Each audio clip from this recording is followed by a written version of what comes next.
We call McKinney a city of God, that is for God, and I believe that when God gets on the scene first, because whatever happens first is what's true.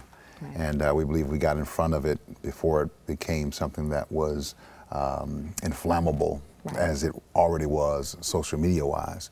If we got in front of it, it wouldn't be that way. So we banded together well before we ever said anything. But the reason why we said something was so that the message that was sent was that we not only have it taken care of, but it's going to be taken care of through our churches. Right. And you're, I mean, active in the community. I mean, I've been talking with people who live in McKinney, and they're like, yeah, we know Pastor Golden. He's out there. Because while my hometown in St. Louis, some of the people who were out there, and they would have, you know, and I know this is, I'm not going to, you know, as a Christian, I go to church and I go to my Bible classes throughout the week, but, you know, sometimes the Christian, you know, people who go to church are sometimes the biggest critics of it. Right. In my hometown of St. Louis, I didn't really see, and I lived in the city, and I didn't really see a lot of these pastors until, some of them, no, not all of them, until something happened. Well, I think it's a key statement. It's some, but not all, in everything that you do, just like broadcasters.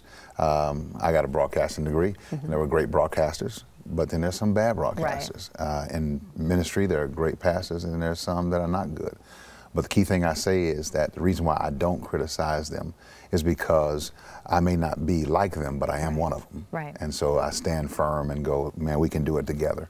Now, when you arrived in McKinney and you were talking, well, I mean, you're there, but when you were talking to the folks on the ground and seeing all the protesters coming out, what was the, I mean, people seem to sort of take your lead on this, your even-handed lead, your and your fellow pastors. Tell me about what was the feeling like when you first arrived on scene and you started talking with people?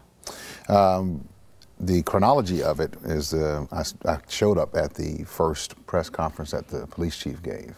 And because there were no other leaders there, when you shrink back from leadership, you disqualify yourself for it. And so I had to stand up at that moment. And from then on, that's kind of what we've been doing. When my wife and I pulled up to the protests at the elementary school, my concern was the climate. And so I gauged the climate because I believe that when God shows up, not that I show up, because all of this is really not a Derek thing, a Derek happening. More of it is about God's positioning the moment here so that he can show the world that the way that we respond and react is not necessarily the best way. Because I can't condemn it, but I can say it's not the best way. We have shown in 4 days how to get the thing done properly. Because to hold people accountable, you can't do that through shouting.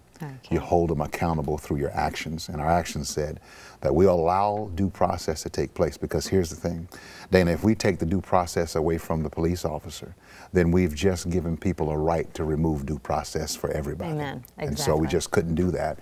And we had a responsibility for our people to respond in the community. Yes, our officer was overboard. Yes, our children, we need to have some discussions on how to interact. But the issue was something criminal that took place, in my opinion, as much as it was a guy that got overzealous in a moment.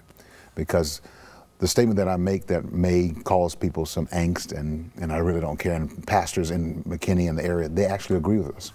Once this is done, this guy's resigned. Now who's praying for him? Who's restoring him?